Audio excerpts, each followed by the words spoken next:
عوامی مسلم لیگ کے سربراہ شیخ رشید صاحب ہمارے ساتھ موجود ہیں. بہت شکریہ شیخ صاحب آپ کے وقت کے لیے. سر یہ جو مناظر ہیں جوڈیشل کمپلیکس کے اس وقت کیا کہیں گے ان پر؟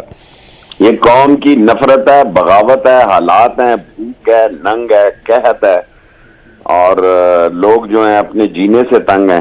اور ایک ایسا میں سما دیکھ رہا ہوں سارا ملک سڑکوں پر ہوگا، اور میں الیکشن ہوتے دیکھ رہا ہوں شاید اس ملک میں 8-10 دن میں اہم فیصلہ، کیونکہ جو وزیر داخلہ خزانہ نے تقریر کی ہے سینٹ میں غالباً کہ ہمارے لانگ رینج میزائل کی، اس نے تو ملک ہی ہلا کے رکھ دیا ہے.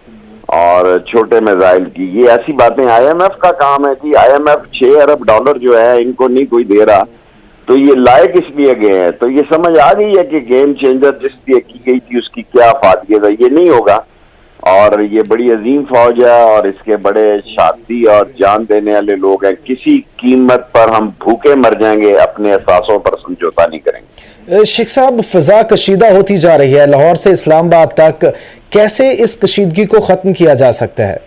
سوچ و بچار جاری ہے جی. زیادہ سے زیادہ 28 تاریخ تک فیصلہ نکل آئے گا. 28 تاریخ تک کیا الیکشن کا فیصلہ ہو سکتا ہے شیخ صاحب؟ الیکشن کا فیصلہ ہو سکتا ہے. 28 تاریخ تک الیکشن کا فیصلہ ہو سکتا ہے. شیخ رشید صاحب ہمارے ساتھ موجود